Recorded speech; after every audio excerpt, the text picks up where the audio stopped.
Hello, ladies and gentlemen, and welcome back to my NHL 20 franchise mode here in Columbus, Ohio.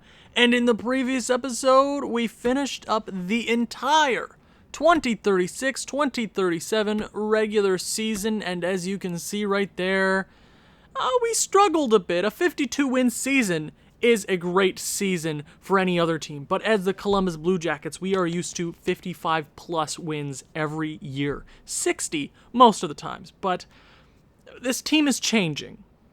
But we made the playoffs, and that is all that matters.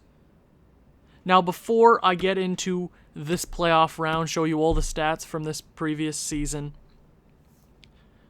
I checked my phone when I woke up today before recording this, and we hit 100 subscribers on this channel, and that is huge. I want to thank everybody at home who is watching this, leaving likes, leaving comments, and if you want to share this with friends who you think may enjoy this sort of thing, please do that. When I started making videos and consistently doing it every day for about a month, I was like, you know what, let's set a goal. Let's hit 50 by January 1st. The day I'm recording it, it is currently Friday, December 20th. I just got home from watching Star Wars. By the way, great movie. Go watch it. We are at 100 subscribers. We have doubled what I wanted, and I want to thank everybody. Thank you for your support.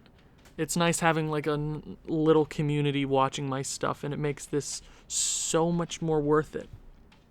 That people can actually enjoy this. I'm not just showing it to a white wall. People are actually responding, commenting. It means the world to me, and if you want to keep doing that, I have plenty more on the way. I am planning on doing a 100 subscriber special. I'm not sure what's going to be in that. It might have details on my next franchise mode, maybe the vote. I'm not quite sure. I think I'm going to record it right after this playoff videos. I'm not sure how deep we'll get, but I guess we'll find out in this episode. Now, enough of my celebration. Let's show you the stats. It was a pretty long video last episode, so I cut that off. So I'm going to go in here, I'm going to show you how we did, and obviously the captain, Jeffrey freaking Woodworth, with his 10th 100-point season in a row. He is among the greats, 34 years of age, count it, 10 100-point seasons. 10. My lord, this guy is unbeatable. Unbeatable. His worst in the last 7 years is a 104-point season, which is better than the majority of players in the league. He's one of the best of all time, almost a 50-goal season. He's a Hall of Famer. And I can't give much more praise than that. I could keep going on and on about Jeffrey Woodworth, but we have a fantastic supporting cast. Joshua Waugh with almost 50 goals, 68 assists, good for 117 points. Great season. He actually led this team with plus-minus. First line was fantastic. Matthew Savoie had a 39-goal campaign, lower than what he usually gets. Last year he had 60, so it's every few years he gets 60, which is kind of funny, but a great season nonetheless. 104 is fabulous. Kilo Fallon really stepped up. This is the kind of production I wanted to see from him. 97 points, 21 goals, 76 assists. That is the production I want to see from my future first-line center. Thank you, Khalil. That is what we needed. That is exactly what we needed. Austin Matthews, the rental, 39 goals, 50 assists, good for 89 points. That's what we hired him for. 39, I knew he was going to put up the points because his potential. His defensive stats aren't the greatest anymore. His skating isn't even that great, but he knows when to put the puck in and pass it to guys like Fallon, Prohorkin. Evidence being, Prohorkin in his second NHL season has 44 goals. Are you kidding me? This guy's going to be something special. He's going to lead us into the future. He really reminds me of Jeffrey Woodworth. He keeps getting better and better every year. And he's coming for that first line role in a few seasons' time. 71 points. Great season from him. Now, Giroux with 47. Obviously, I'm disappointed with that, but we were playing him on the third line. Now, this coming off season is going to be a bit tricky. Just because we have so much talent on this team, and I don't want to be trading away like Waugh or Savoie to give time to Giroux. He's the odd man out. Fallon's better. Giroux's on a great contract, but honestly, I would rather keep homegrown guys around like Fallon, Waugh, all those guys. So he's a good playoff performer. He usually is a damn good postseason guy. But it was a real drop-off, almost half, which is yikes. It could just be the line he was playing on. He wasn't getting as much time as he usually did. So things might open up, things might not. But if we do well in the playoffs, then it was for something, right? Same with Makinen, -2 as well, so that third line was kind of iffy. 42 points, though, which is one of his better seasons. 42, the exact same as last season. Similar plus-minus as well. So,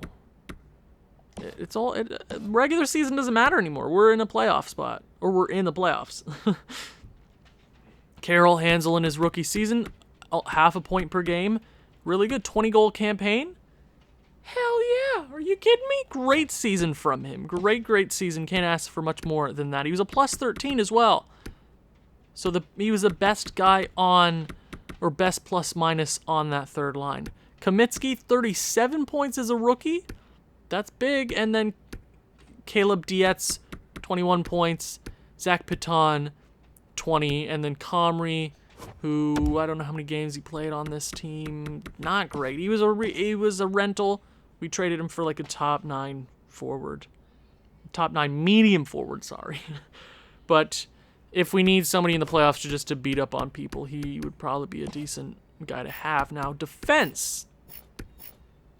Stu Cam with 62 points. He did slow down production-wise to end the season, but +43, which that just kept getting better. 62 points is nothing to laugh at. One of his better seasons, I would assume. Last year he had 63. Yeah, that's on par for what he usually puts up. Yeah. Oh, he almost has 900 career points. What a beauty. What a freaking beauty. Abel Carlos, who really stepped it up this season, 37 points. +37 as well. Mikko Jarvinen, 25 points. So around the norm for him. Yep, 20 points is usually his cap. Don't know if we're going to be able to keep him on the roster. We did sign him to an extension, but I don't know if he's the guy currently. Then our trade deadline acquisition in Steve Ernie. I don't know how he played in the games with us. 7 points, 23 games. It could have been a bit better, but he was a +13, and going to the playoffs, having a rental like this should help us. It should help us going up against other teams here in the Eastern Conference. Jurgen Alfredsson with 20 points, which is huge in his sophomore season. Yeah, sophomore season, 20 points, that's really big. And I'm sure he's going to ask for a bit of money. Pierre Jakobsen, 13 points, which isn't bad either. I believe this is also his rookie season. Yeah, so a lot of really awesome rookies on this team that really stepped it up, helped us out. And I don't know if it was a off season for us because of our growing pains. We had a lot of young new forwards and a few young defensemen. So I don't know if they just need time to grow, but we have plenty of time for that. Goalies, Kavanagh he tried to turn it around late into the season. Statistically, he's not the best at all. 42 wins is pretty good, though. How many wins in his career? How many wins? That would be 438 wins. Huh. Wow. I mean, realistically, if he's our guy up until he retires, he could probably chase Martin Brodeur's record. I can't do math right now, but maybe. because I think he's on the latter half of 30. So you never know. Max Gerber, 10-8-1, could have been a lot better as our backup. So I don't know. It was just a weird season for us. The entire league, the Art Ross winner for 2037. His name is Jeffrey frickin' Woodworth. This guy, how many Art Rosses does he have in his career? A few. A few. He has a very big trophy case. He's undeniably the best Columbus Blue Jacket player in history, and he's currently the best player in the league. 34, if he keeps putting up seasons like this, he won't want to retire young. He'll have the attributes to stay this consistent up until he retires, which is huge for us. Joshua Waugh was number 2. Really awesome season for him. Shane Wright, who 33 years of age, still pretty good for Edmonton there. Harold, yep. So we led the league. Jeffrey Woodworth is a beast. Uro Niemi led the entire league with 66 goals. That has to be a career high. I'm assuming he's been a really awesome goal scorer. He was with Washington. He gave me a few nightmares back when they swept us in the first round. A very long time ago, but we're past that. Assists. 65. That's... Oh, so apparently I can't read. That says 85, Owen. 85 assists over... Wow. Good season for him, so... Few good teams there in the West. Defense, how's it looking there? You know what? Oh, that's a pretty big point differential. He did play 3 less games. Oh, and he has a plus 20. The Norris is going to Brandstrom, no doubt about it. He has a plus 20, and he has 91 points. If he was a minus, then Cam had a case, but he's the runner-up. He's definitely the runner-up. Rookie skaters. Maxwell Darby for the New Jersey Devil looks like he's going to take it. 60 points is pretty good. Hansel had a pretty damn good season as a rookie. Goalies, who is going to take it this year? Andre Nikulin had the most wins statistically. It's going to go to Crosby. He has one of the better save percentages and goals against, so he's probably going to win it, but Kavanaugh, a good season. A lot of growing pains here in Columbus. Now it's time for the first round of the Stanley Cup playoffs. We are facing the 46, 29, and 7 Carolina Hurricanes. I'm not sure what they're looking like anymore. I'm honestly not sure. Carolina, how you looking? Yes, they have a few pieces here. Okay, let's start from the top. Jim McKinley is their first line center, 88 overall. How did he do in the regular season? 77 points. That's pretty good. It's pretty good. Then they got Simone Robertson, who actually led in goal scoring there for a bit. 85 points is damn good as a 34-year-old, exactly. Brody Slake, 86 points. So that is a damn good first line. Looks like they could almost even out ours. I'm not sure, because we've faced teams who've had better or guys that could match Woodworth, Savoie, and Waugh, and it would just shut them down. But I'm not sure about this kind of pairing, because the only case there is Kerslake against Waugh, right? Second line, Alex Sestito, who, did he have a good season? I'm not sure. 80 points. Yeah, they have some good center depth here in Carolina. Rickard Tikkanen, that's a damn good second line right winger. And then Tony Barry, 35 years of age. He was drafted 3rd overall, so way back when. Let's talk about it. We have some history here in Carolina. So when we had the 2nd overall selection in the 2020 draft, we ended up taking Jeffrey Woodworth, and I ain't complaining about it. But for the majority of the season, I was looking at either Lafreniere or Tony Barry, because that was a name that stuck out. And then something about Woodworth, just, it felt right. And it looks like we have the better player. Even though he looks like he's had a really damn good career there in Carolina. He's probably going to finish his career there as well. Yeah, probably. Third line, Pellish, Fitzmaurice, and then you got Nestrov. That is a very solid third line. 2-way forward, that's perfect for that kind of line. Yeah, that's a good third line. They have damn good center depth here in Carolina. Then the fourth line is not as solid as ours. They got Julian Morita, Kuznetsov, and then you got McCarthy. So I would say overall we have the better bottom six. Defense. Oh, they got Jeremy Winquist. Oh, that's not good for us. No. Jeremy Winquist is a beauty in the playoffs. I feel like every time, I don't know. I know he never put up ridiculous numbers in the playoffs, but 6 points here, 5 points there, 9. Right? I don't know. I feel like he always put up goals when we needed him to. First pairing, Tyler Clevin, and then you got I can't say that first name. Norena, and I'm not sure. This was our Norena, the one that we traded away, or did somebody offer sheet him in free agency? I'm not quite sure, but you can remind me. You can go all the way back to when we did that because I need the views. Denisov, who, yeah, I thought we drafted a Denisov a very long time ago. Jeremy Winquist, obviously, Rivers, and Rudder. So straight up, we have the better defense. We do. So it looks like they're very reliant on their offense. Goaltending. Yeah, they have a pretty good starting goaltender in Samu Santala. That is a name and a half. Yeah, that's a pretty decent starting goalie. How is he in the regular season? 908, which is pretty solid in this kind of simulation. Any scratch players here in Carolina? Stock, Stoll, and Ellington.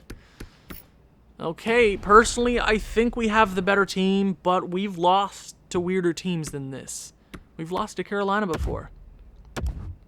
First game, we have home ice in the first round. I'm not sure how long we'll have home ice for if we make it farther than the first period. High-scoring first period. Denisov gets on the board first for Carolina. Prohorkin scores 2 straight power play goals on Santala. Robertson ties it, and then Fallon takes the lead pretty late. Second period. 4-2. That is what I'm talking about. Joshua Waugh gets on the board. It's a 2-goal game. We outshoot them 22-16. Here we go. Third period. Shut it down. Shut it down. Power play early for Carolina. Power play for us. And Woodworth gets on the board. 3-goal lead. Joshua Waugh gets his second on the evening. Power play for Carolina, but it might be a little too late for the Hurricanes to get on the move. McKinley scores pretty late, but Kavanaugh holds us in tight as our stars come out to shine. In game number 1, we pick up the victory. Woodworth with the first star. A few assists here, a few assists there, a goal. That's what I'm talking about. Game number 2. Let's keep it going. The stars came out. Prohorkin, 2 very important goals that game. Here we go. Here we go, boys and girls. First period. 2-1 in our advantage. Okay, Sestito opens the scoring for Carolina. Woodworth and Waugh. So these two look to be clicking. Okay, shots are in our favor, 15-6. Second period. 2-1. Okay, plenty of shots that period. We almost have 30. They have 17. It's a close one here in Columbus. Come on, come on. We need a dagger. We need something here in Columbus. Come on, get this place rowdy. Something. And Norena ties the game. Halfway through the third, we have a deadlock here in Columbus. Come on. Is anybody? I don't care who it is for Columbus. Power play late. Can't capitalize, and we are headed to OT. You know the rule. This is not an elimination game, and it's not the Stanley Cup play or finals. Okay. We have 43 shots to their 26. Overtime. Come on. Somebody in it early. There we go. Jacques Giroux, a name I haven't seen in a while. I know it's only game 2, but that is a big, big game for Columbus. We take the 2-0 series advantage over the Hurricanes, heading to the PNC Arena. Okay, Woodworth leading this team with 6 points through 2. Keep it going. Keep it going. Let's roll off the momentum. Big game 2 OT victory. First period. 1-0 Carolina. They outshoot us 13-9. Simone Robertson scores the lone goal. Second period.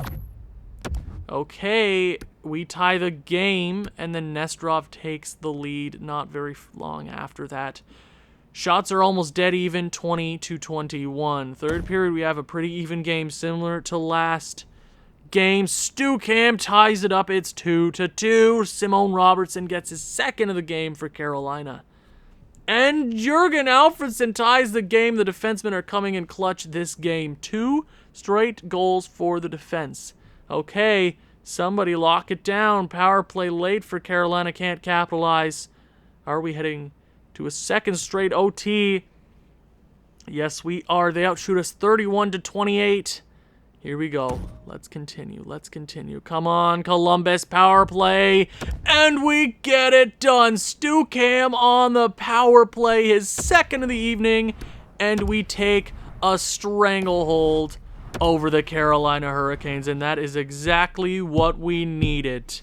Exactly. So this series could be completely different. 2 straight OT games. Yeah, series could be completely flipped on its head right now. They could be totally leading us right now, but they're not. So I'm going to get Audiers back in the lineup because he looks to be... He's going to be a sharp defenseman, 22 years of age. Hopefully he jumps up soon. So, yeah, but that's stuff to worry about for the offseason. Our guys, how are they doing in the playoffs? Okay, they lost their first game, but that's dope. We are staying in Carolina for game number 4. We have a chance to end this thing early. Here we go, Columbus. First period. 0-0. Shots are in our favor. We triple them 15-5. Okay. Second period. 2-0. Abel Carlos. So that would be 4 straight goals for the defense. That is huge. And then Hansel makes it 2-0. We outshoot them 26-18 heading into the third period of play. Here we go. Shut it down. We have a chance to walk into the second round for the second year in a row. Power play. Come on. We need a dagger. I don't trust 2 because if they score 1, it's a really close game and then it's very stressful. Halfway through the third, power play again. Austin Matthews. I forgot he was on this team. He scores an important one on the power play. Oh, just get his second of the evening. Austin Matthews coming in big. 2 goals, clinching the first round in 4 straight. Kavanaugh with the shutout to end the series. Carolina, not a lot of pushback on their part. But you know what? We walk into the second round, have a nice little relaxing time. Is there anything to do in Carolina? I'm not sure. Second round, we are facing one of our biggest rivals ever in the Washington Capitals. Thank you for watching. If you've enjoyed this one, please leave a like, leave a comment, share with people who you think may enjoy this sort of thing. I'll see you in the next one. Ciao.